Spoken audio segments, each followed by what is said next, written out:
Bien, vamos a ver primero la estructura, donde contamos con un título preliminar, un libro primero, que nos habla de la configuración general de la contratación del sector público, un libro segundo, concretamente de las administraciones públicas, un tercer libro ya de otros entes del sector privado y el libro 4 de la organización administrativa. Muy bien, ¿considero importante saberse estos nombres? Pues creo que sí, sobre todo para el tipo test, obviamente. Nos pueden preguntar el nombre de cualquiera de los 4 libros o de su estructura o lo que sea. También vamos a ver que tiene 347 artículos y las disposiciones adicional, transitoria, derogatoria y final ahora mismo son respectivamente 57, 6, 1 y 16 a día 1 de diciembre de 2025. Si cambiase, pues lo añadiríamos en un vídeo al final del todo, con actualizaciones y todo eso como siempre. Cuidado con la fecha de publicación. 8 de noviembre es el nombre de la ley y 9 de noviembre, un día después, es cuando se publica. Entra en vigor 4 meses después, excepto algunos artículos que entran en vigor al día siguiente de la publicación. ¿Vale? Pero como norma general, 4 meses después. El nombre completo de la ley, pues ya lo veis aquí, se llama por la que se transpone al ordenamiento jurídico español las directivas del Parlamento Europeo y del Consejo. Concretamente, esta de aquí y esta de aquí. Que también he visto preguntarla en alguna pregunta tipo test por ahí. Y bueno, uno de los puntos más importantes que tiene esta ley es que, al contrario de todas las que venimos estudiando y vamos a estudiar, esta es la única ley que entra en nuestra oposición, donde los días, si no especifica nada, se van a entender naturales, ¿vale? Salvo que se especifique que son hábiles. Bien, al revés que la ley 39 y muchas otras normativas que estamos estudiando. Estas se entienden naturales. Dice, no obstante, si el último día del plazo fuera inhábil, se entenderá prorrogado al primer día hábil siguiente. Así que supongamos un procedimiento que tenemos un mes, se inicia el 25 de noviembre, pues finaliza el 25 de diciembre, que es festivo, pues nos darían hasta el 26 de diciembre, ¿vale? Fácil. Y ahora vamos a ver el objeto y finalidad. Artículo primero. El objeto, pues lo que ya os venís imaginando, pues garantizar la libertad de acceso, la publicidad, la transparencia, que no se discrimine a empresas, la igualdad de trato entre los licitadores, asegurar el principio de integridad, una eficiente utilización de los fondos, la libre competencia, todo lo que tenéis ahí subrayado. Igualmente, el objeto de esta ley es regular el régimen jurídico aplicable a los efectos, cumplimiento y extinción de los contratos administrativos. Ahora hago un apunte sobre este apartado 2. Vamos a terminar de leer el 3. Dice que también se va a incorporar de una manera transversal, pues criterios sociales, criterios medioambientales, buscando una mejor eficiencia en la utilización de fondos públicos y facilitar el acceso a pequeñas y medianas empresas, conocidas como las pymes, ¿vale? Pequeña y mediana empresas. En cuanto a esto que nos nombra aquí, pues ya vamos entrando un poquito en el vocabulario, ¿vale? Porque lo que más cuesta en un principio, sobre todo en una primera vuelta, es entender un poco el vocabulario que se utiliza en esta ley. Vamos a ver que se divide más o menos en 5 fases. Una es la preparación de la licitación, la otra es la adjudicación, siguiendo unas normas que ya veremos. Luego vendría los efectos, el cumplimiento y cómo se puede extinguir el contrato. Estos 5 puntos tenemos que tenerlos claros, divididos en nuestra mente, porque en función del tipo de contrato que sea, sobre todo por el sujeto contratante o el órgano de contratación, siguiendo con este vocabulario que va a utilizar la ley de contratos, dependiendo del órgano de contratación y del tipo de contrato, pues va a pertenecer, se va a regir por un tipo de jurisdicción o por otra. ¿Le va a afectar la ley de contratos o no? ¿O le va a afectar supletoriamente? Luego lo vamos a ver con un esquema de una forma mucho más sencilla, pero de momento quedaros con estos 5 nombres. Se prepara la licitación, luego se adjudica, tiene unos efectos, el cumplimiento y la extinción. Son 5 cosas que regula esta ley sobre los contratos. Muy bien, pues seguimos al artículo 2. El artículo 2 nos va a hablar del ámbito de aplicación.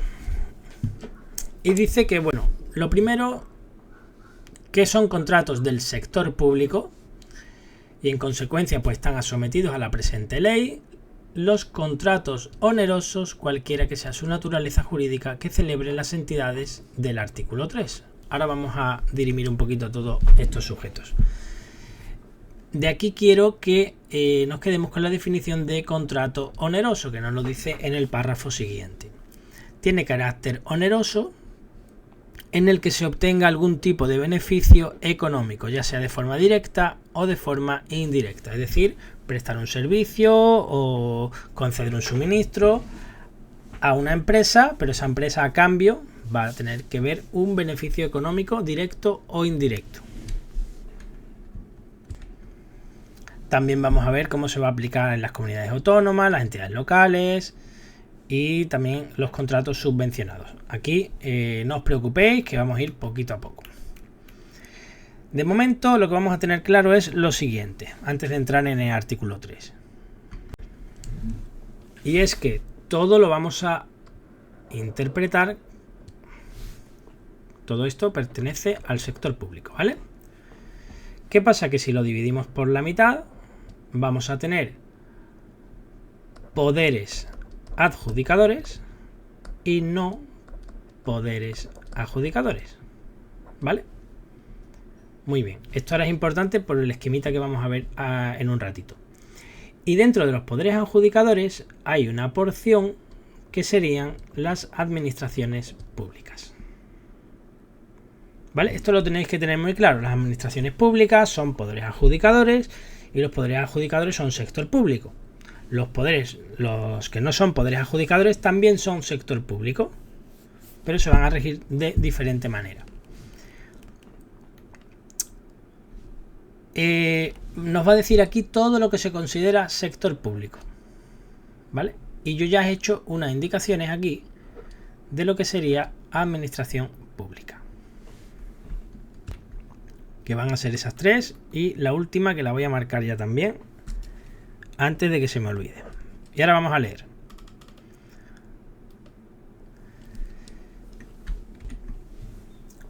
Son sector público, pues la AGE, las comunidades autónomas, Ceuta, Melilla y las entidades locales, las entidades gestoras y servicios comunes de la Seguridad Social, las universidades públicas también, los órganos autónomos también, autoridades administrativas independientes también. Pues todas estas 3 también son, aparte de sector público, también son administración pública. Y lo recalco porque en lo que nos vamos a centrar en la mayoría de lo que vamos a estudiar de esta ley, en lo que tiene que ver con las administraciones públicas. Pero bueno, tenemos que saber también que todos estos son también sector público. Consorcios con personalidad jurídica propia, bla, bla, bla. Fundaciones públicas. Tienen que cumplir estos 3 requisitos que no vamos a entrar. Las mutuas colaboradoras de la Seguridad Social también son sector público, pero no son administración pública. Cuidado, porque nos decía aquí que entidades gestoras y servicios comunes de la Seguridad Social sí. Mutuos colaboradoras no son administración pública, pero sí son sector público.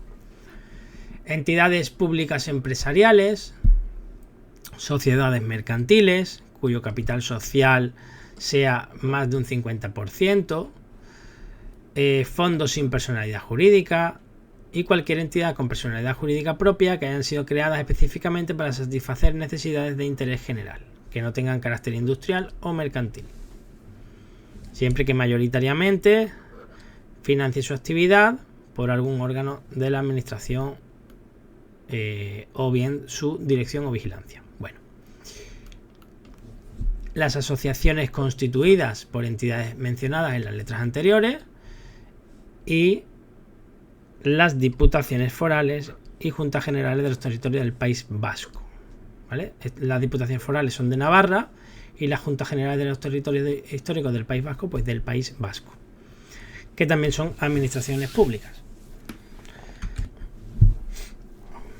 Bueno, pues eso, todos los 4 puntos que he marcado como administración pública salen de aquí, de esta definición que nos da el apartado 2, que la A, B, C y L serían administraciones públicas, ¿vale? Eso hay que tenerlo súper claro. Entonces ya tenemos definido en este redondelito de aquí el sector público y las administraciones públicas. Ahora los poderes adjudicadores. Todas las administraciones públicas están dentro de esa mitad, por lo cual son poderes adjudicadores. También son poder adjudicador la fundación pública, las mutuas, las entidades con personalidad jurídica propia, distintas de las anteriores, asociaciones constituidas por las entidades anteriores, los partidos políticos, interesante, esta la marcaría yo como importante, son poderes adjudicadores, y las corporaciones de derecho público cuando cumplan los requisitos para ser poder adjudicador. Bueno, lo más importante de aquí, que tengáis bien definido este dibujito: sector público, poder adjudicador, poder no adjudicador y administraciones públicas que están aquí dentro, ¿vale? Todo lo demás que podáis aprenderos, pues bienvenido sea.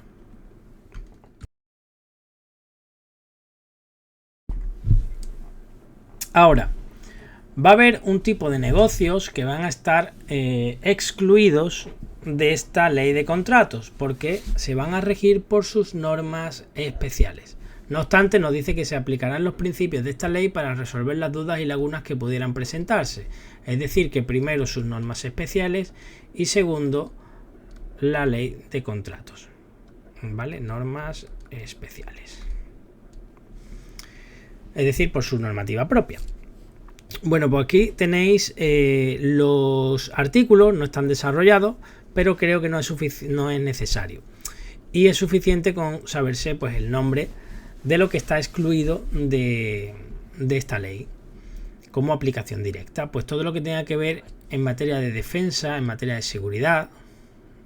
Le podéis buscar la lógica un poco. Si estamos hablando de defensa y seguridad, pues nos interesa mucho andar licitando contratos, cuánto es el máximo que nos vamos a gastar.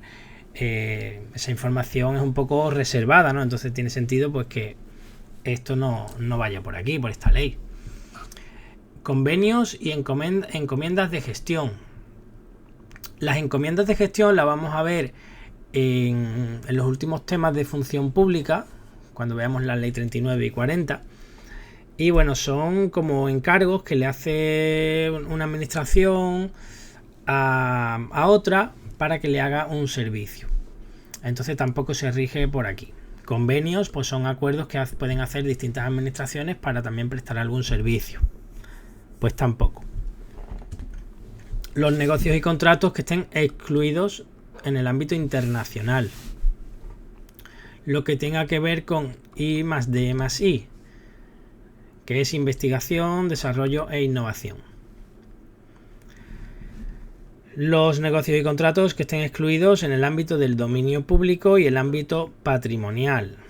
También los del ámbito financiero. Y otros negocios excluidos pues serían la relación del servicio de los funcionarios públicos. No se puede contratar funcionarios para que presten un servicio. Hay que hacerlo de manera estatuaria, siguiendo el TREBEP, etcétera. No se puede utilizar la ley de contratos para esto.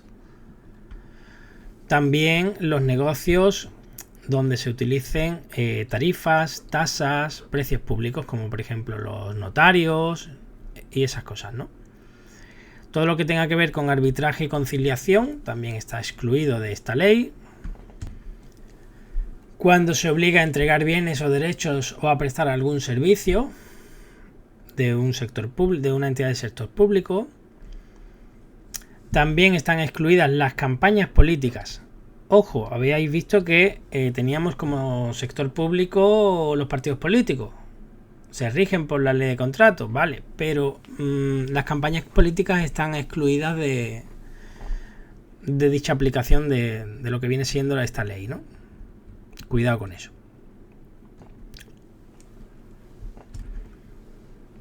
Y también dice que está excluida la prestación de servicios sociales por entidades privadas.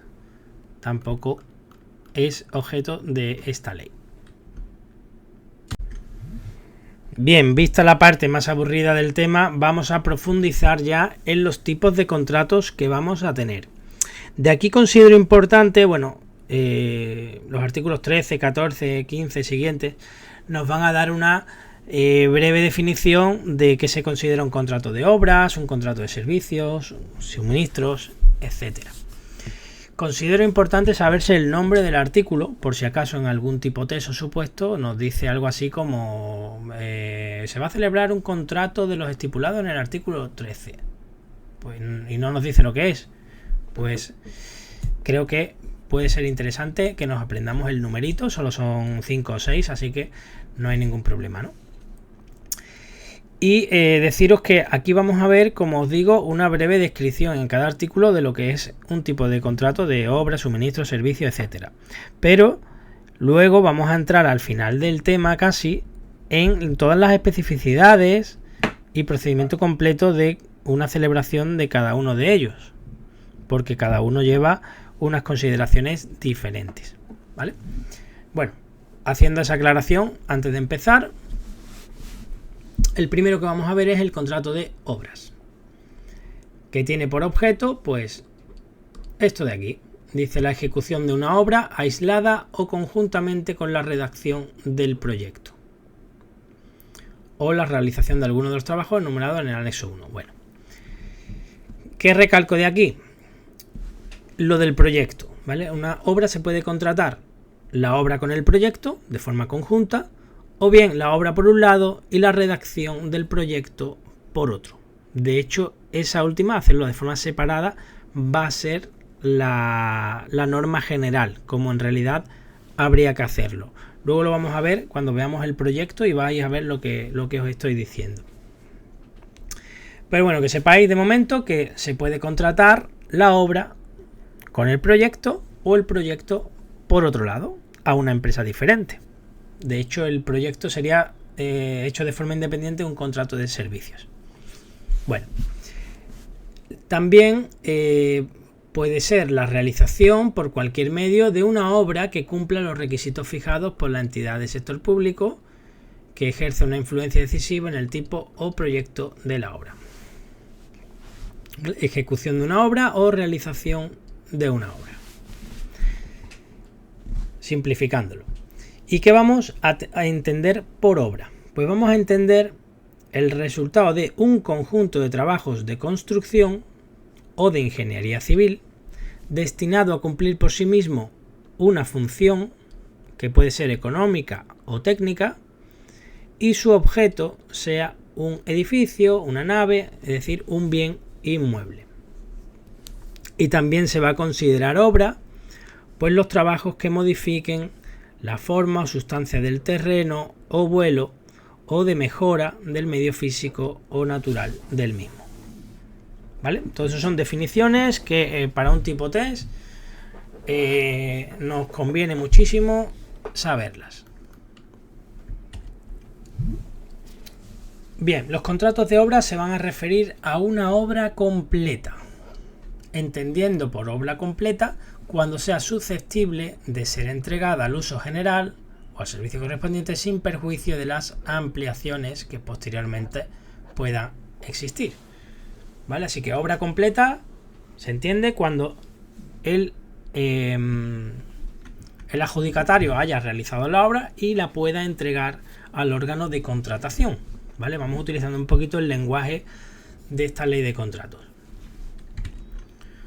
No obstante lo anterior, podrán contratarse obras definidas mediante proyectos independientes relativo a cada una de las partes de una obra completa. Es decir, que se pueden como dividir. No sé, aquí se me ocurre, a lo mejor, así pensando a lo grande, construir un campus universitario y cada facultad, que es un edificio independiente, pues se le asigna a una empresa diferente.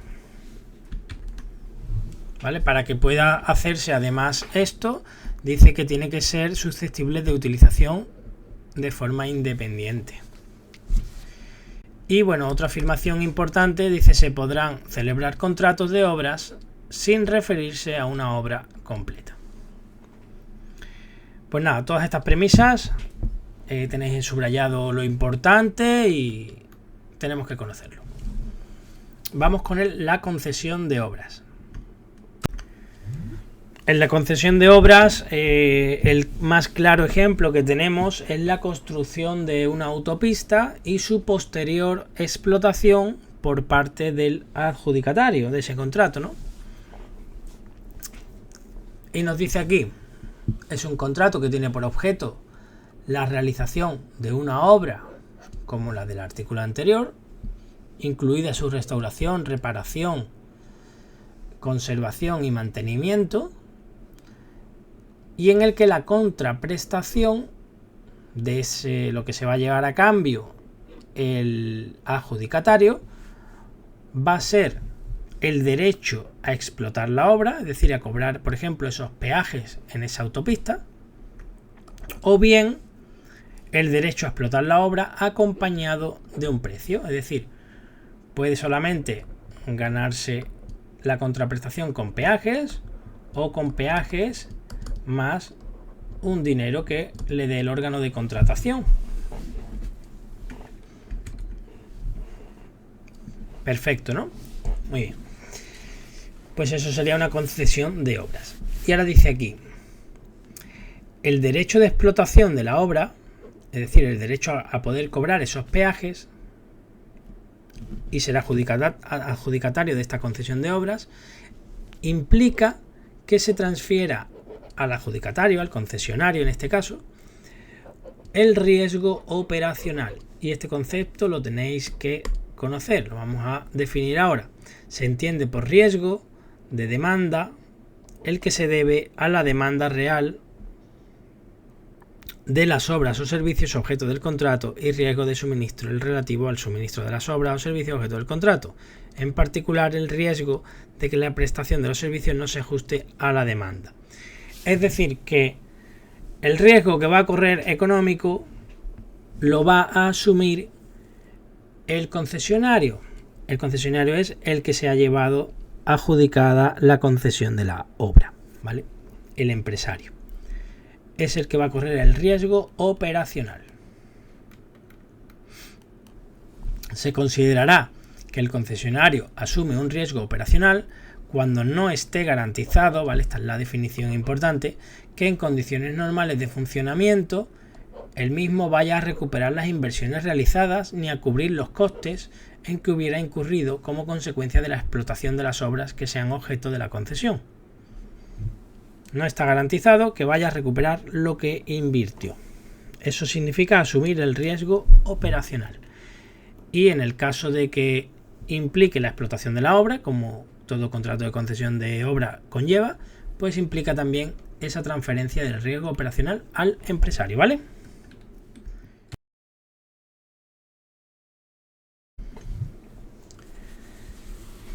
(15) Vamos a ver la otra concesión de servicios. El contrato de concesión de servicios es aquel donde uno o varios poderes adjudicadores encomiendan a título oneroso, ya sabemos lo que es, a cambio de algo, ¿no? De un beneficio, directo o indirecto, la gestión de un servicio cuya prestación sea de su titularidad o competencia y cuya contrapartida, lo que va a recibir el empresario sea el derecho a explotar los servicios o bien el derecho a explotar los servicios acompañado de un precio. Lo mismo que antes. ¿Vale? Aquí se me ocurre a mí la explotación de la cafetería de un centro penitenciario o de un hospital. Pues el adjudicatario se la lleva, explota los servicios, o bien explota los servicios más cobra un precio por gestionar, por la gestión, ¿no? Nunca el dinero solo, como estáis viendo, nunca el precio es solo. Como habéis visto aquí, es peajes o peajes más dinero. Pues esto sería los cafés y desayuno que pudiera poner, lo que venda, ¿vale? Las ventas, o las ventas más un precio, pero nunca el precio solo, ¿eh? Vale.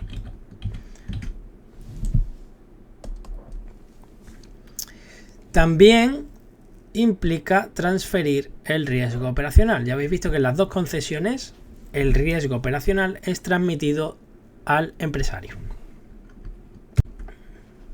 Bien, ya hemos visto obra, concesión de servicio. Ahora vamos a ver el 16 de suministro. 6, suministro, ¿vale? Importante los numeritos. Son contratos de suministro los que tienen por objeto, pues, adquirir algún producto, arrendamiento financiero o arrendamiento con o sin opción de compra de productos o bienes muebles, ¿vale? Muebles, no inmuebles. Pues un ejemplo sería, pues, adquirir, pues, los productos alimentarios para los internos de un centro penitenciario. Comprar la verdura, las patatas, los huevos, pues todo esto son contratos de suministros. Los lotes higiénicos, etcétera. Importante que no son considerados contratos de suministro los relativos a propiedades incorporales o valores negociables. Y ahora aquí nos dice que en todo caso sí van a ser de suministro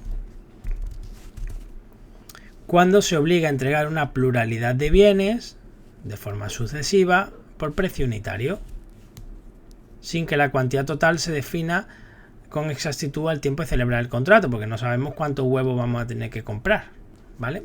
No se define con exactitud. Y están subordinadas a las necesidades del órgano de contratación, del adquirente, el que compra.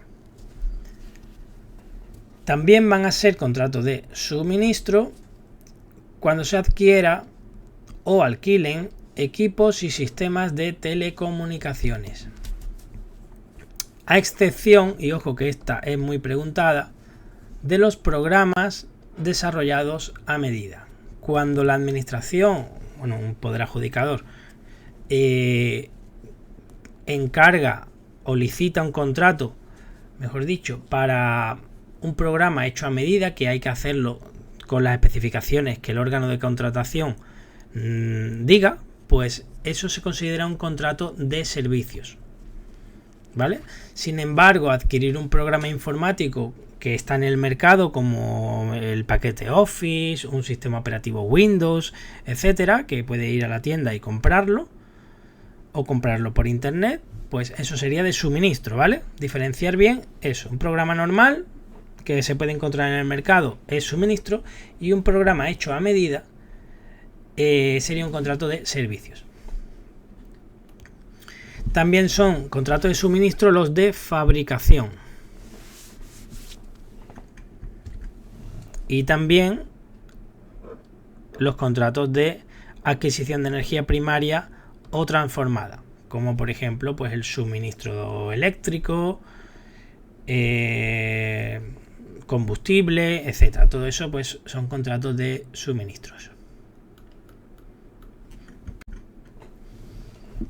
Y el contrato de servicios nos lo define de una manera muy peculiar. Dice que es un contrato de servicios lo que no sea un contrato de obra ni un contrato de suministro.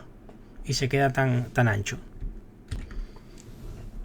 Y ya está. Nos dice aquí otra premisa, que no podrán ser objeto de un contrato de servicios los que impliquen el ejercicio de la autoridad inherente a los poderes públicos, obviamente.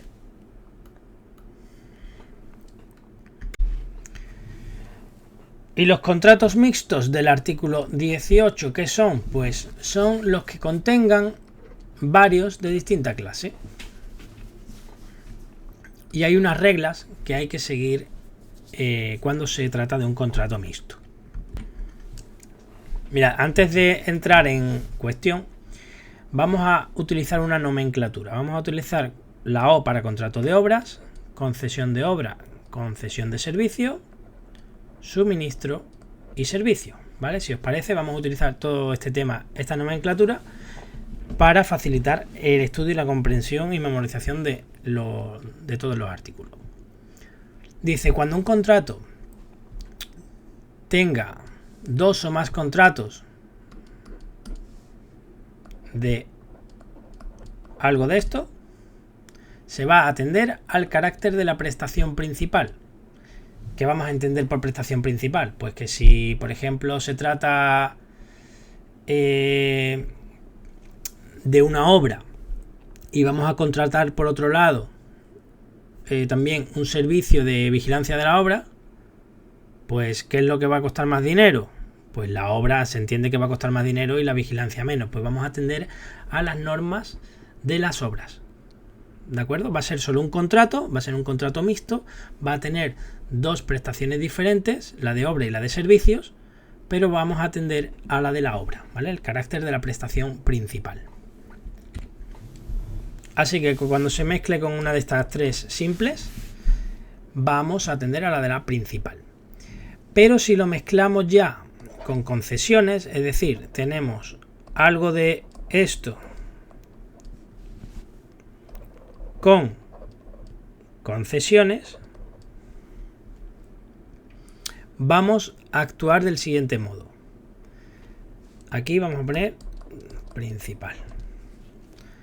Dice primero, si no son separables, se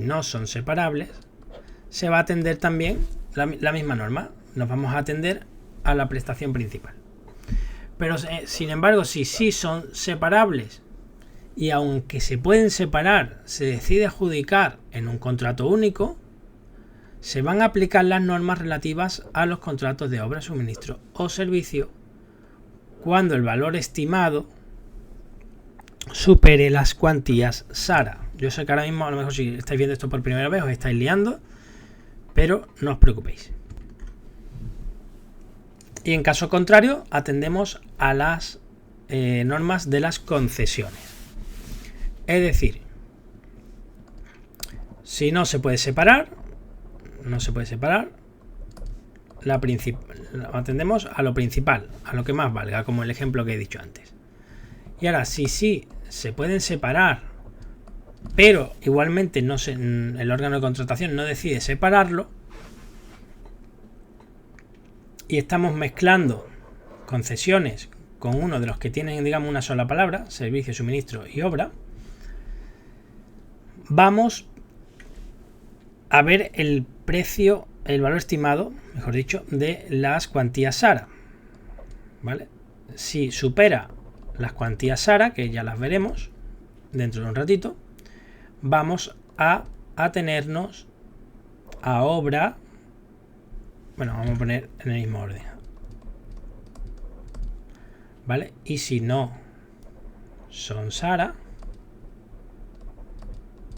vamos a atenernos a las concesiones, ¿vale? Es fácil, con ese esquemilla que voy poniendo ahí al lado se puede memorizar muy fácilmente. Pero bueno, los contratos, además de poder mezclarse entre sí de este tipo, también pueden mezclarse con otros contratos que no sean de los que están regulados en esta normativa. Así que en este caso, cuando se han mezclado con otros que son ajenos a esta ley, cuando no sean separables, lo mismo, el de la principal. Y si son separables y se decide celebrar en un único contrato, entonces se va a aplicar la ley de contrato del sector público. ¿vale? Otros contratos, digamos, no de esta ley. Así que tenemos en los contratos mixtos 3 situaciones distintas. Que los mezclemos entre estos 5. Atendemos al del carácter principal.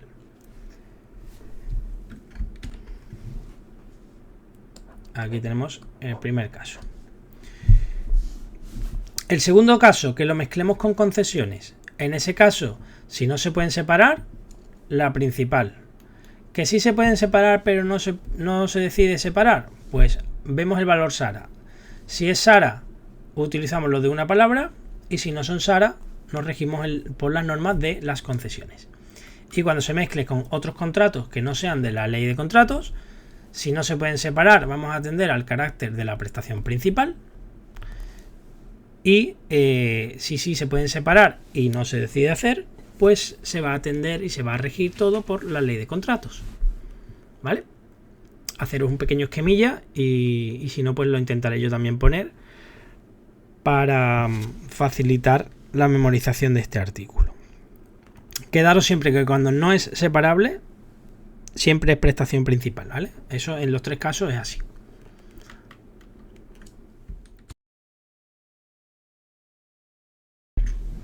Bien, estuvimos adelantando un poco al principio del tema lo que era un contrato SARA o no SARA. SARA significa sujeto a regulación armonizada.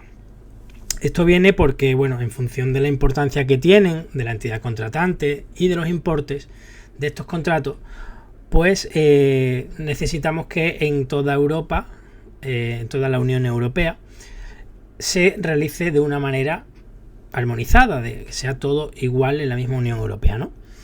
Entonces, para todo esto vamos a tomar de referencia varias cosas. Lo primero es que el poder, la entidad contratante, el órgano de contratación, sea poder adjudicador, ¿vale? Es decir, que pertenezca a esa mitad del rosco. Ya sabéis que poder adjudicador incluía a las administraciones públicas también. Muy bien. El poder no adjudicador, o sea, son sector público pero no son considerados poder adjudicador, pues no pueden celebrar contratos SARA, ¿vale? Eso para tenerlo claro de antemano. Y luego vamos a tener unos importes que nos van a decir si son SARA o no son SARA en función del tipo de contrato, si es obra, si es suministro, etcétera. Para ese importe vamos a tener en cuenta el valor estimado, ¿vale? Esto es una duda también que surge mucho al principio del tema, porque ya sabéis que tenemos unos conceptos como el precio, el presupuesto base de licitación y el valor estimado. Pues este valor estimado es el que vamos a tener en cuenta. ¿Por qué el valor estimado? Pues ya lo veremos a partir del artículo 100, 101, 102. El valor estimado incluye todo, ¿vale? Posibles prórrogas, modificaciones en los precios, primas por objetivos. Lo incluye todo el máximo que puede llegar a costar un contrato, así como sus prórrogas, que son importantes, ¿no? Excepto el IVA, lo único que no incluye es el IVA, que va en una partida independiente. Bueno, en esto ya entraremos más adelante, pero de momento quedaros con que tenemos que tomar de referencia el valor estimado. Y en los artículos siguientes nos va a decir los importes concretos. Y bueno, nos dice que también serán SARA los contratos subvencionados por estos poderes adjudicadores que vienen en el artículo 23. Perfecto. Este punto 2 dice lo que no vamos a considerar SARA nunca, independientemente de los importes. Aunque superen esos importes, nunca van a ser SARA. Es decir, nunca van a estar sujetos a una regulación armonizada. Y son los siguientes: los que tengan por objeto adquirir servicios de comunicación audiovisual o radiofónica, los que vengan en el artículo 346 del TFUE relativos a la defensa, los que tengan carácter de secreto o reservado y se hayan declarado así, o sean de medidas de seguridad especiales, o que lo exija la protección de los intereses esenciales para seguridad del Estado. Pues obviamente estos no van a ser SARA. La puesta a disposición o explotación de redes públicas de comunicaciones tampoco. así como comunicaciones electrónicas. Tampoco algunos servicios jurídicos, ¿vale? Algunos. Luego hay unos anexos que indican en función de unos códigos los que distintos tipos de servicios jurídicos, pero bueno, en eso no vamos a entrar. Tampoco lo relativo a la defensa civil, protección civil, prevención de riesgos laborales que sean prestados por organizaciones sin ánimo de lucro, salvo el transporte en ambulancia de pacientes, que eso sí. Bueno, esto ya sería una excepción muy rocambolesca que nos preguntaran esto, pero bueno, ahí lo tenemos. Los que tengan por objeto servicios públicos de transporte de viajeros por ferrocarril o metro. Si hablamos de ferrocarril o de metro, nos olvidamos de que sea un contrato SARA. Tampoco los de concesión, cuando tenga que ver con explotación de redes de agua, ni producción, ni transporte, ni distribución de agua potable. Eso de concesión, y de suministro de agua potable a dichas redes tampoco. Tampoco es SARA los proyectos de ingeniería hidráulica, irrigación, drenaje, cuando el volumen del agua represente más del 20%, ¿vale? Bueno, y aguas residuales. Es decir, todo lo que tenga que ver con agua, pues no va a ser SARA, ¿vale? Hay algunas excepciones por ahí, en función del porciento del agua y tal, pero no vamos a entrar por eso. Generalizamos y decimos y nos aprendemos que todo lo que tenga que ver con el tema agua, pues no será SARA. Muy bien, aquí tenéis ahora los umbrales. Estos se llaman umbrales, ¿vale? Por si nos preguntan con ese concepto, ese término, pues que sepamos que son las cantidades que van a decir y determinar si son SARA o no son SARA. Ya lo tenía actualizado, pensaba que no, pero aquí lo tenéis. Esta es la cantidad nueva, de hecho está subrayada en amarillo, porque así lo modifique.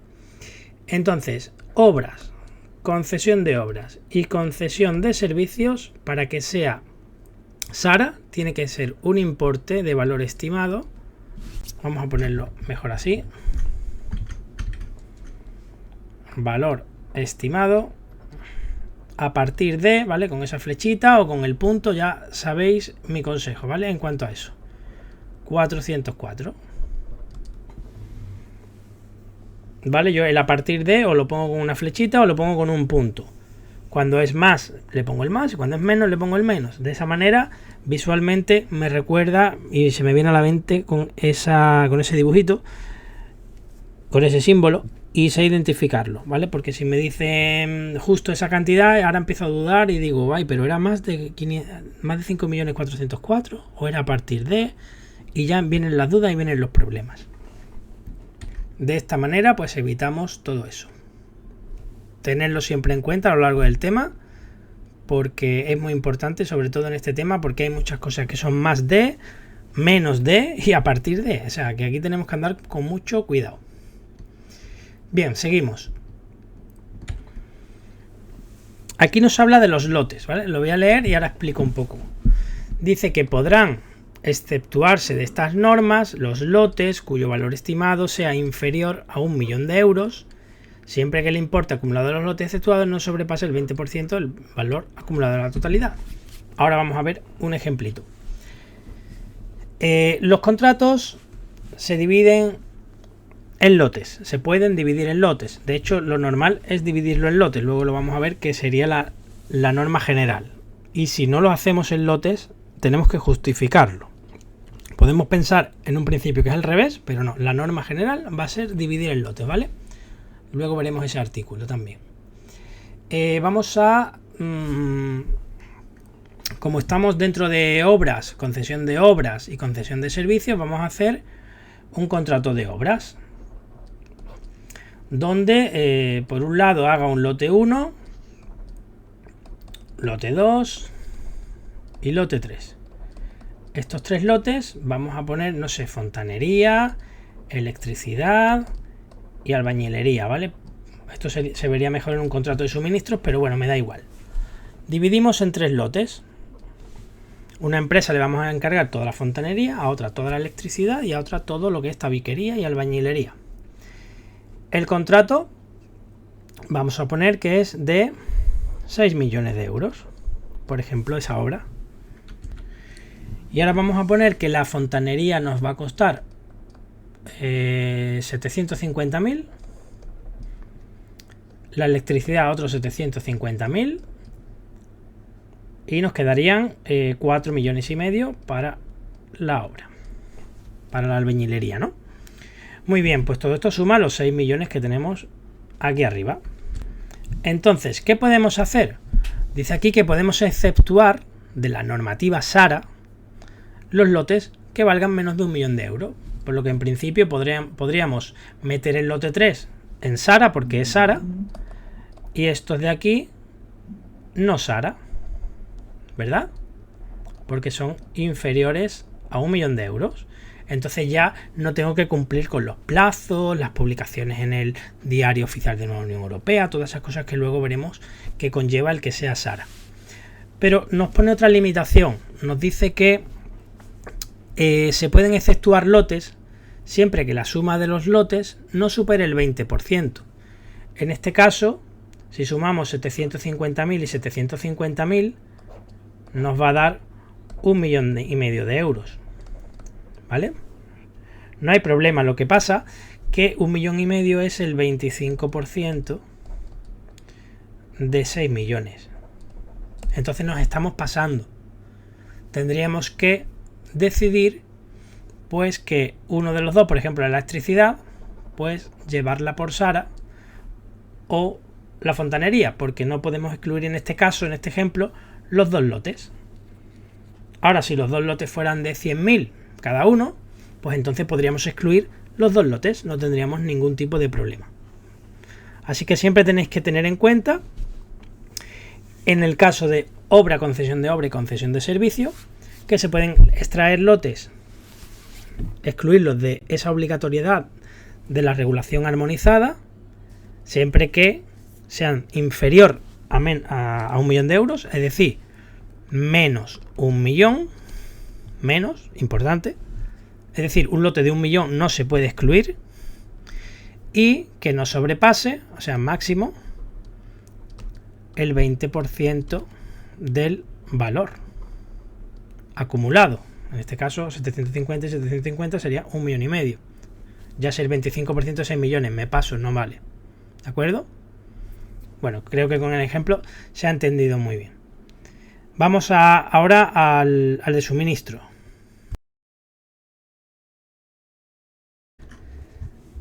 Ahora vamos con los SARA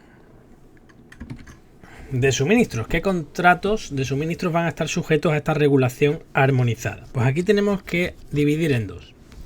Por un lado va a estar la AGE, sus organismos autónomos y la Seguridad Social. Lo vamos a llamar, para simplificar, AGE, cuando sea a partir de 140.000 euros. Y cuando sean suministros distintos de otros entes, pues vamos a poner aquí otros, será a partir de 216.000 euros. Entonces, sobre todo en supuestos prácticos, fijaros siempre en quién es el órgano de contratación. Si es un ministerio, una secretaría general, la Seguridad Social, todo eso, AGE. Y si ya hablamos de a lo mejor una comunidad autónoma o una entidad local incluso, pues será otro distinto. Y tendremos que ceñirnos a la cantidad de 216.000. Y bueno, al igual que teníamos en obras, pues también se pueden excluir lotes de esta regulación armonizada. ¿Qué lotes? Los que sean inferiores a 80.000 euros. Se pueden potestativamente excluir, siempre que además no sobrepase el 20% del valor acumulado de los lotes. Podemos poner también un ejemplo. Suministros alimentarios para la cocina de un centro penitenciario, donde vamos a pedir en el lote 1 lácteos, en el lote 2 cárnicos y en el lote 3 no sé, vamos a inventarnos verduras.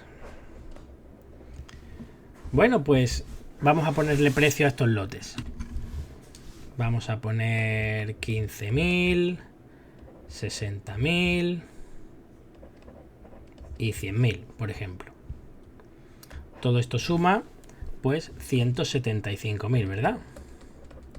¿Está sujeto a SARA? Por supuesto, porque siendo AGE nos estamos pasando de esos 140.000 que nos indica. Muy bien, ahora vamos a querer excluir lotes. Podemos excluir, en este caso, en principio, el lote 1 y lote 2, ¿verdad? Porque son inferiores a 80.000. ¿Qué ocurre?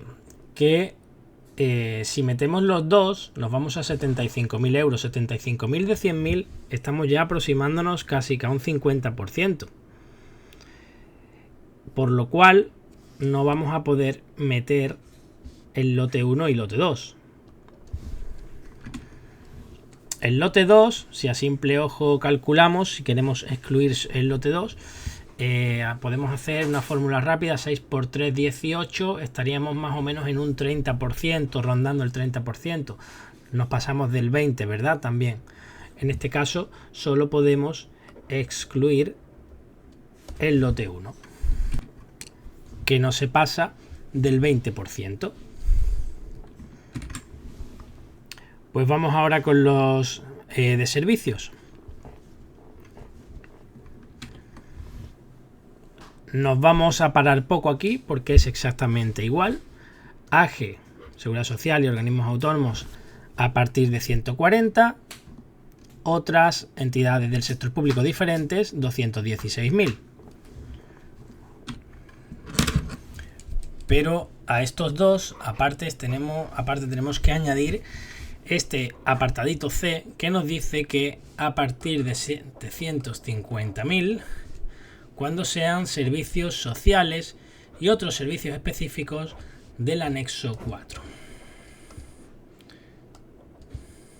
Servicios sociales y otros específicos del anexo 4.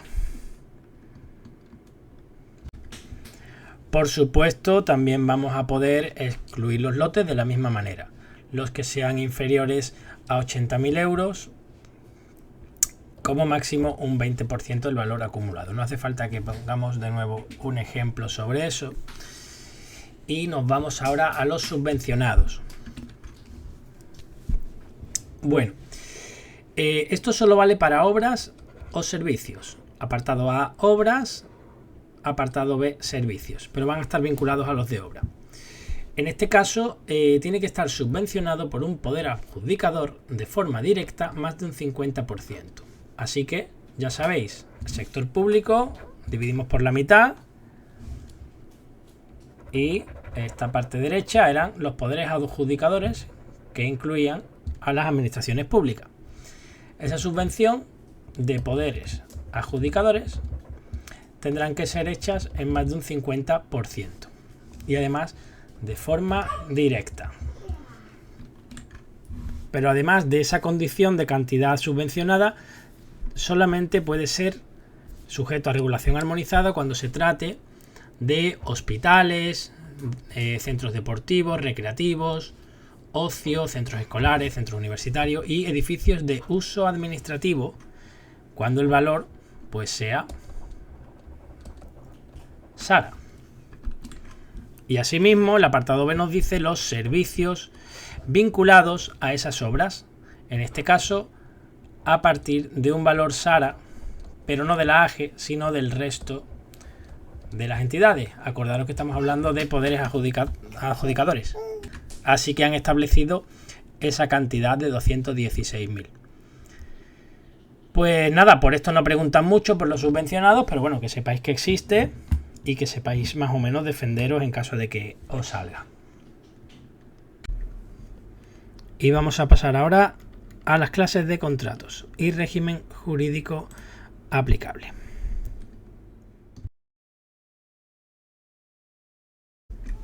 Bueno, os voy a poner un pequeño esquema. Esto lo vamos a pasar rápido, pero con el esquema lo vais a tener todo mucho más claro, porque aquí viene redactado de una manera un poco extensa y aburrida. Bien, aquí lo tenemos. Mirad.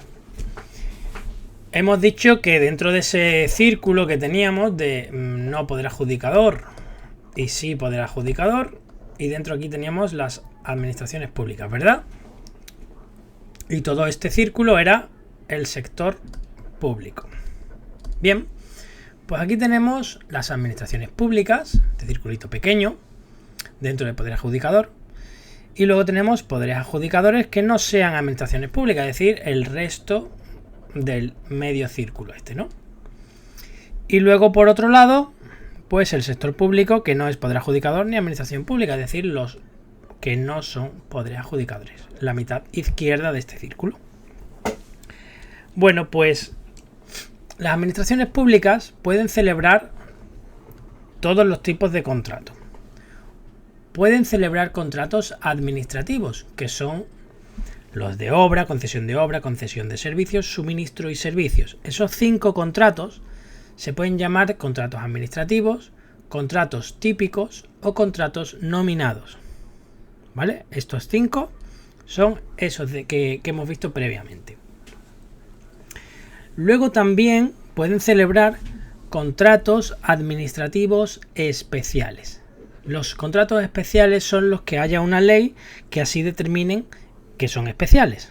No entramos en nada más. Y también pueden celebrar contratos privados.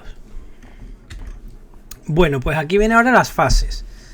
Las fases, hablamos antes de ellas al principio, PAEM, preparación, adjudicación, efectos, modificación y extinción.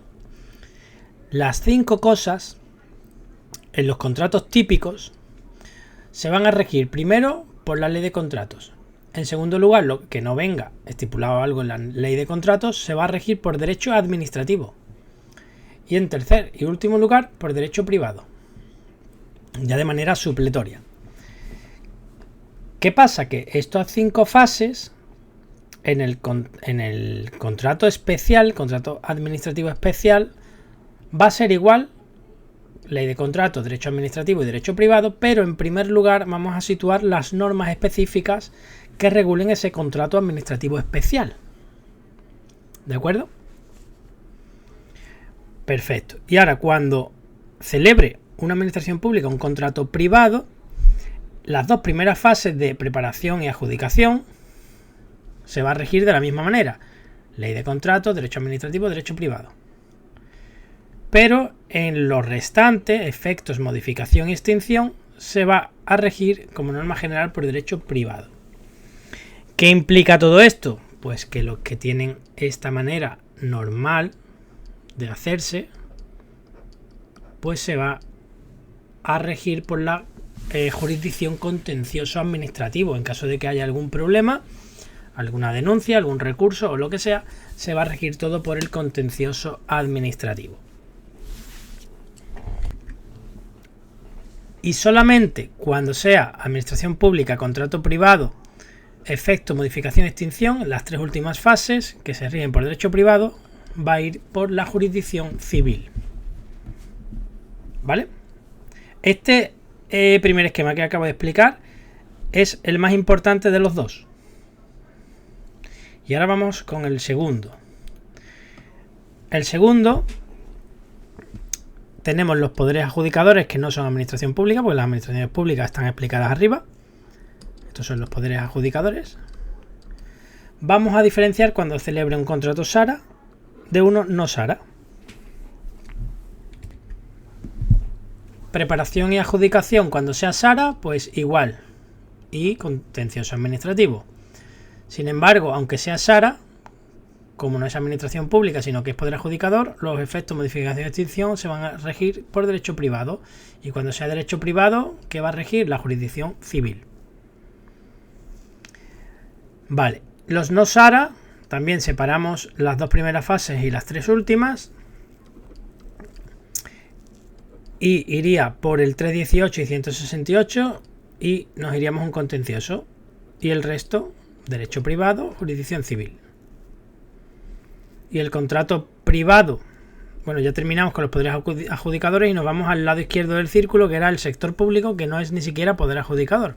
Pues solo pueden celebrar contratos privados. ¿vale? También lo dividimos en las 2 y 3 fases. Artículo 321, 322. Preparación, adjudicación, contencioso. Resto, jurisdicción civil. Esto lo comparten todos en común. Si veis que es preparación, adjudicación, es contencioso. ¿Veis? Le buscáis ya la fórmula de aprenderlo mejor. Cuando es derecho privado, siempre es jurisdicción civil. ¿Veis? Buscarle la lógica. Y sobre todo, tener claro qué tipo de contratos puede celebrar la administración pública. Que puede 3, los administrativos especiales y los privados. Los poderes adjudicadores son privados SARA y privados no SARA. Y el sector público, que ni siquiera es poder adjudicador, solo puede celebrar contratos privados, ¿vale? Bueno, pues voy a borrar los esquemas, lo tenéis para descargar en la plataforma. Y ahora pues vamos a entender mucho mejor todo esto. Nos dice que van a ser contratos administrativos. Ya sabíamos que eran los 5 que hemos visto. Los de obra, concesión de servicios, suministro y servicios. Los 5 de los que hemos hablado. ¿Vale? Perfecto. Pero dice que van a ser privados los que tengan por objeto servicios financieros, creación artística, literaria y espectáculos, así como la suscripción a revistas, publicaciones periódicas y bases de datos. Cuando tenga algo que ver con servicios financieros, arte, literatura, espectáculos o suscripciones, no son contratos administrativos típicos. ¿Vale? Es muy importante esto porque no confundamos esto con que sea SARA, no tiene nada que ver. Son contratos privados. Y aquí nos define los contratos administrativos especiales, los que veíamos en segundo lugar en el primer esquema. Dice que son los que expresamente haya una ley que diga que son contratos administrativos especiales y van a tener un objeto distinto a los anteriores, porque ya los anteriores sabemos que son de obra, servicio, suministro, etcétera, pero tengan una naturaleza administrativa especial por estar vinculados al giro tráfico específico de la administración contratante o porque satisfaga de forma directa o inmediata una finalidad pública. ¿De acuerdo? Hay una ley que tiene que decir que son así y punto. De estos contratos administrativos especiales solamente tenemos que saber su nombre y definición, porque no vamos a entrar en su estudio. Vamos a ponerle aquí el nombre: contratos administrativos especiales. Y aquí pues nos habla de lo que he dicho antes. Se van a regir en su preparación, adjudicación, efectos, modificación, extinción por esta ley, luego por lo otro, luego por lo otro, luego por lo otro, que ya lo hemos visto en el esquema.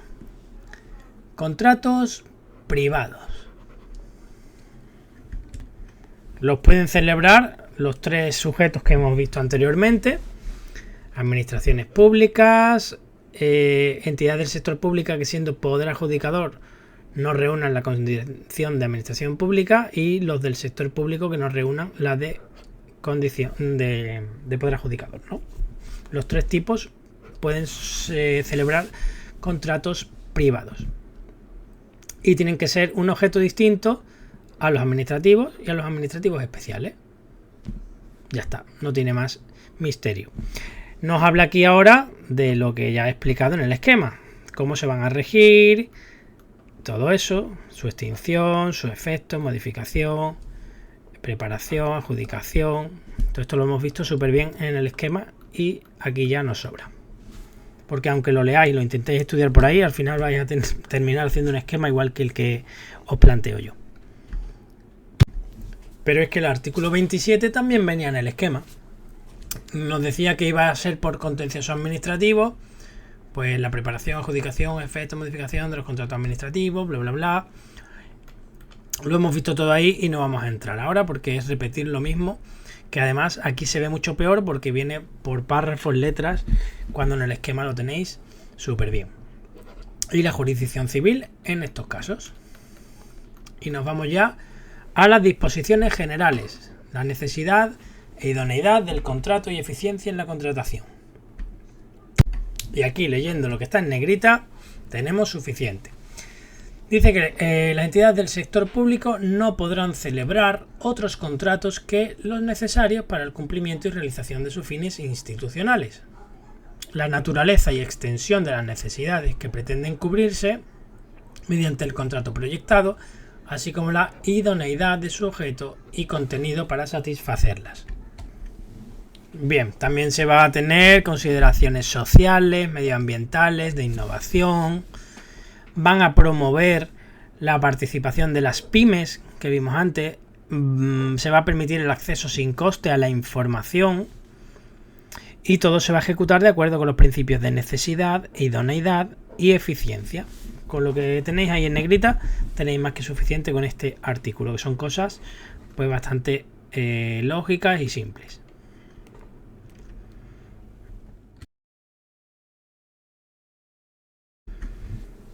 Ahora vamos a entrar en un artículo bastante importante y bastante preguntable, que es el plazo de duración de los contratos.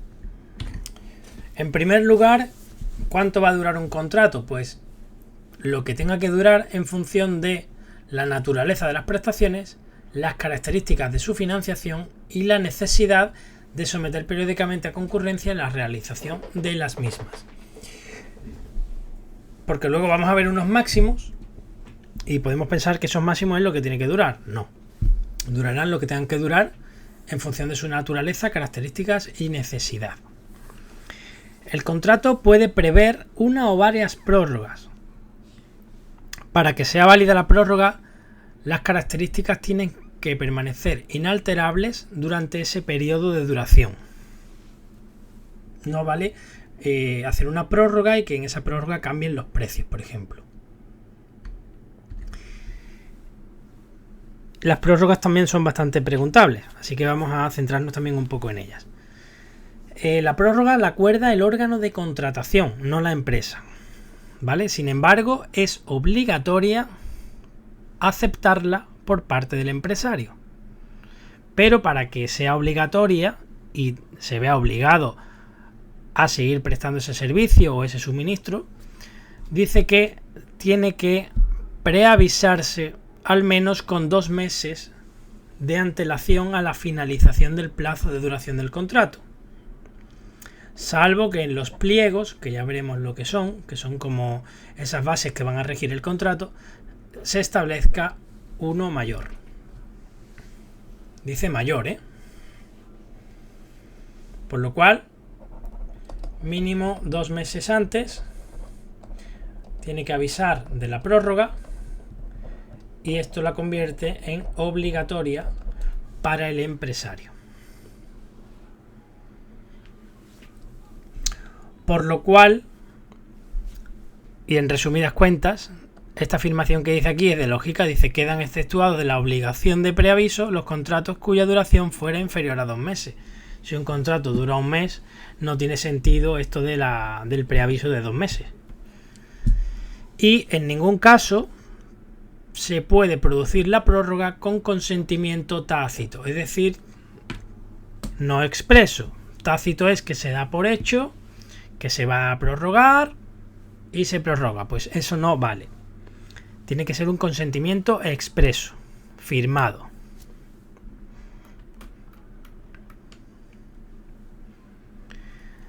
Hay una manera en la que el empresario, si quiere, puede librarse de la prórroga, y es cuando la administración se haya demorado en el abono del precio más de 6 meses.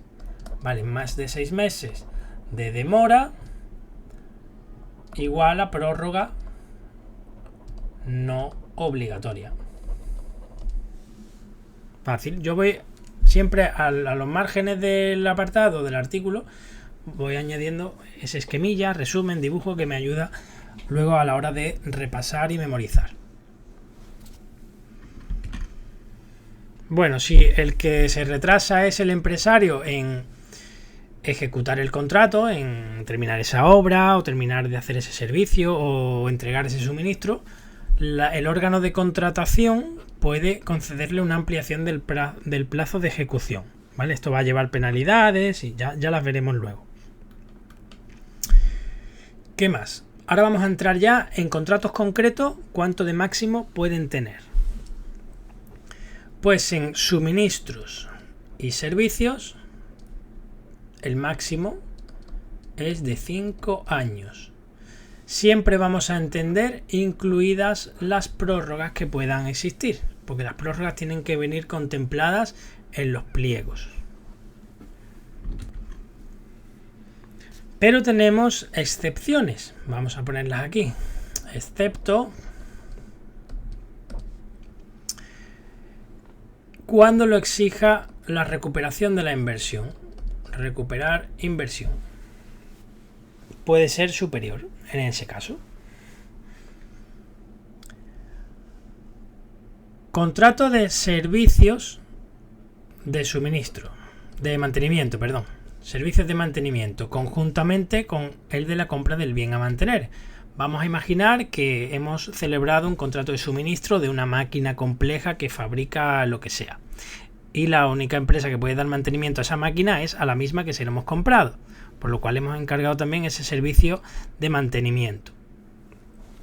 Pues en este caso no va a durar máximo 5 años, porque la única empresa que puede ofrecernos el mantenimiento es esa. Entonces tendrá la duración de la vida útil del producto. Así que vamos a poner aquí mantenimiento, vida útil.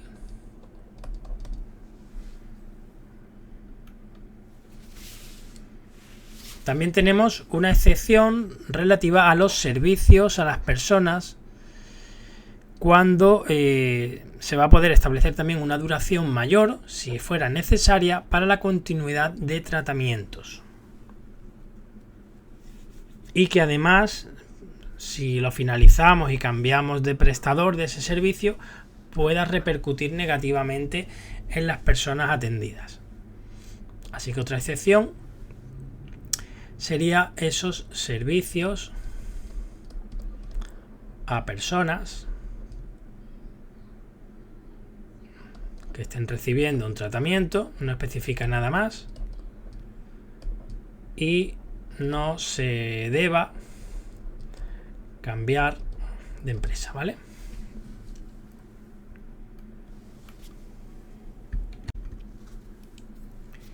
Y dice, no obstante, cuando al vencimiento de un contrato no se hubiera formalizado el nuevo contrato que garantice la continuidad de la prestación, ¿os suena esto a algo? Este apartado lo he llamado yo el apartado MUFACE, porque acababa la prestación sanitaria de MUFACE para los funcionarios y todavía no se había formalizado un nuevo contrato, porque las compañías no llegaban a acuerdo económico con la administración y se acababa y no había manera de firmar nada. Ya por suerte se arregló todo, ¿no? Pero dice aquí que cuando todavía no se haya formalizado un nuevo contrato que garantice la continuidad de la prestación y existan razones de interés público, como era el caso, para no interrumpir la prestación. Había gente que estaba recibiendo tratamientos, tenía pruebas, tenía citas médicas, estaba a mitad de un tratamiento, pues imaginarse, ¿no? Dice que se podrá prorrogar hasta que comience la ejecución del nuevo contrato. ¿Vale? Aquí tenéis el caso MUFACE, ¿no? Pero esto tiene un máximo de 9 meses.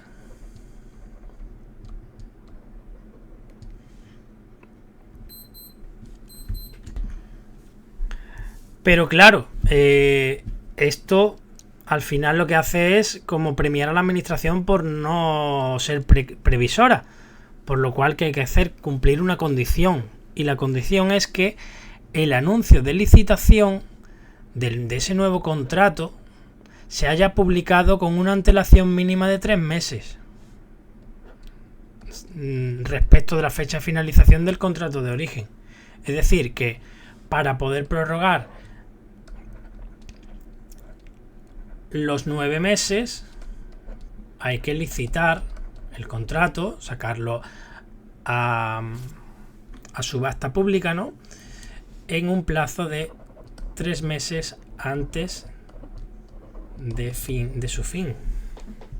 ¿Vale? Es decir, que si el contrato acababa, me lo invento, el 31 de diciembre de 2024, pues se tuvo que licitar antes del 30 de septiembre. Y en ese caso, si se hubiera hecho antes, pues sí que cabría la posibilidad de prorrogarlo hasta 9 meses más o hasta la celebración del nuevo contrato, si es que se logra firmar, ¿no? Mira, aquí lo tenía yo ya puesto entre paréntesis. Pues nada, este apartado que os recuerde a Muface. Si lo habéis seguido, pues os acordaréis. Si no, pues nada, ya lo he explicado yo. Vencía el contrato. Asisa, DKV y Adeslas eran las que estaban, porque exigían una subida de más de un 40%. El gobierno no se la daba, hasta que se vieron ya atados de pies y manos y tuvieron que darle lo que pedían. Aún así, DKV se salió de Muface y actualmente solo tenemos Asisa y Adeslas. Y nada, hubo también un dilema porque iban a prorrogar estos 9 meses, pero luego interpretaban que no se había hecho la licitación con un mínimo de 3 meses de antelación, porque tenían en diferente consideración la fecha de finalización, teniendo en cuenta la prórroga o no. Y bueno, todo esto al final iba a terminar en los juzgados y por suerte se solucionó y no hubo nada más, no hubo más problemas.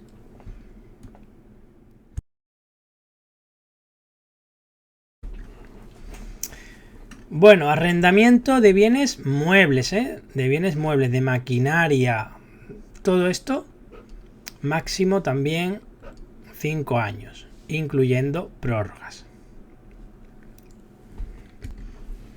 La duración va a ser una duración limitada, calculada en función de las obras o servicios que constituyan su objeto, y estas concesiones no pueden pasar en teoría de un plazo de 5 años, pero nos dice que la duración máxima de la misma no podrá exceder del tiempo que se calcule para que recupere la inversión realizada, junto con un rendimiento sobre el capital invertido. O sea que se va a tener en cuenta que recupere la inversión, sin perjuicio de lo que ya hablamos, de que para las concesiones ese riesgo operacional se trasladaba al empresario, ¿no? Pero bueno, aquí ya nos pone los límites máximos a los que puede llegar las concesiones. Y nos dice que no pueden exceder, incluyendo también las prórrogas, que siempre están incluidas, ¿vale?, de 40 años para concesiones de obras y concesiones de servicios que comprendan la ejecución de obras y la explotación del servicio. ¿Vale? Máximo en concesiones de obra y concesiones de servicio, máximo 40 años. Pero si estamos hablando de concesión de servicios que no tengan que ver con servicios sanitarios, concesión de servicios no sanitarios, estamos hablando de máximo 25 años. Sin embargo, si son concesiones de servicios sí sanitario, el máximo será de 10 años. Importante que la gente no suele tener en el tema: los plazos fijados en los pliegos, que es donde se fijan, solo podrán ser ampliados en un 15% de su duración inicial, ¿vale? Máximo se pueden ampliar un 15% para restablecer el equilibrio económico del contrato. Bueno, no va a computar los periodos en que la ejecución del contrato deba suspenderse por una causa imputable a la administración o de fuerza mayor. Por lo cual, si el contrato dura, por ejemplo, 5 años y está paralizado 6 meses por causa imputable a la administración o de fuerza mayor, no computa. ¿Vale? Pues también lo podemos esquematizar un poco. No computa por suspensión imputable a la administración o por fuerza mayor. Bien, también podemos tener contratos de servicios que sean complementarios a uno de obra o suministro, es decir, servicio más obra o suministro. En este caso, podrán tener un plazo superior, pero en ningún caso va a exceder de la duración del contrato principal, salvo en los contratos que comprendan trabajos de liquidación, que en cuyo caso será el necesario. ¿Vale? O sea que el de servicio puede superar los 5 años que tiene como máximo si el de la obra, por ejemplo, dura 7. ¿Vale? Siempre que sea complementario. ¿Qué es complementario? Pues los que tienen una relación de dependencia respecto del otro contrato, del contrato principal, ¿vale? También podemos tener un contrato de servicios complementario con uno menor, es decir, servicio más un contrato menor, que ya veremos lo que es. Son en función de unas pequeñas cantidades que se interpretan como contratos menores, que llevan una facilidad en su adjudicación y tal. Pues en este caso, aunque no sea de ese importe, sea de un importe superior, el contrato de servicios se va a tramitar como un contrato menor, ¿vale? Una excepción que nos contempla aquí esta ley. Y que su duración, importante, no exceda de 30 meses, ¿eh? Y bueno, muy importante, los contratos menores máximo pueden durar 1 año y no pueden tener prórroga, ¿vale? Menores, máximo de duración 1 año y no puede tener prórroga. ¿De acuerdo? Pues nada, vamos a poner ahora un esquemilla rápido con las duraciones de todos los contratos y seguimos. Ahí tenéis el esquema que podéis también descargar desde la plataforma. Y bueno, lo importante a destacar es que hay otras excepciones que acabamos de ver, pero el máximo va a ser lo que viene ahí. Ambas concesiones 40 años, concesión de servicio no sanitario 25, si fuera sanitario solo serían 10, suministros y servicios 5, todo esto incluyen las prórrogas, ¿vale? Están incluidas en todo caso. Y en los menores, pues máximo 1 año. No tienen prórrogas, por lo tanto no cabe decir que esté incluida o no la prórroga, puesto que nunca van a tener prórroga. Y este pequeño caso que vimos de contratos de servicios complementarios de un contrato menor. En ese caso, 30 meses. ¿Vale? Ya veremos lo que es un contrato menor. Bueno, quitamos esto. Como sabéis, lo podéis descargar y vamos a continuar.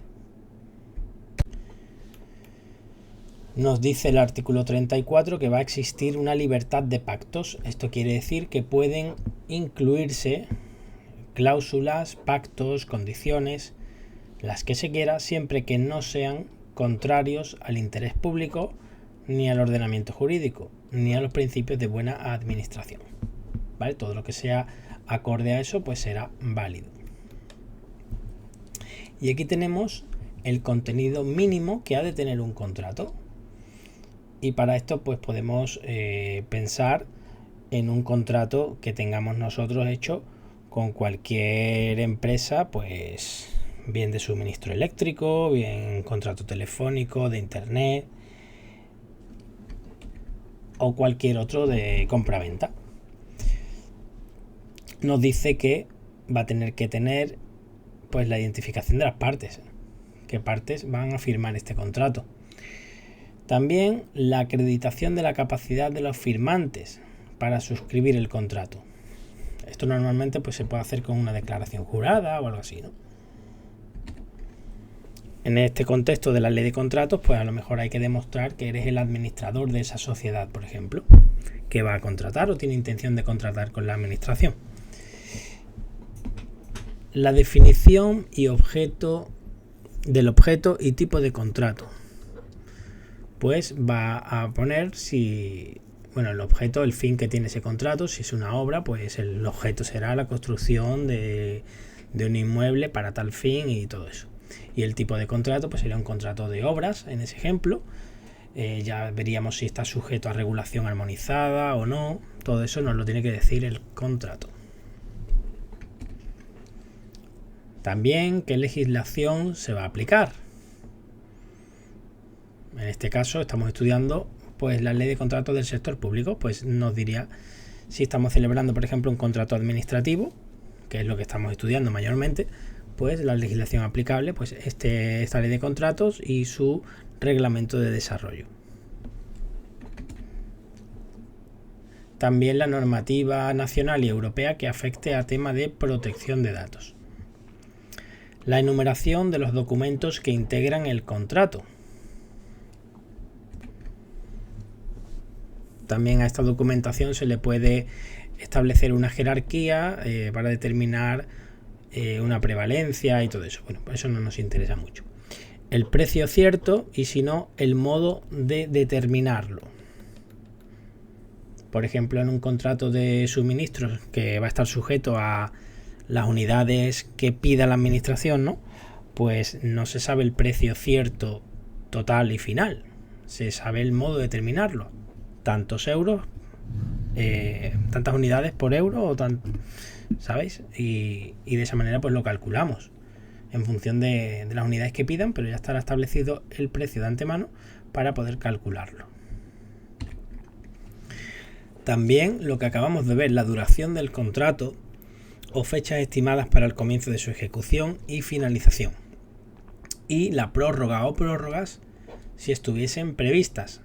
Las prórrogas ya se prevén de antemano y figuran en el contrato. Condiciones para recepción, entrega o admisión de esas prestaciones objeto de ese contrato. Las condiciones de pago, lo importante para el empresario. Los supuestos en que se puede modificar el contrato, que esto lo estudiaremos en los artículos 204 y 205. Cuándo se puede o no se puede y cuándo es obligatorio o no aceptar esa modificación del contrato, ya lo veremos.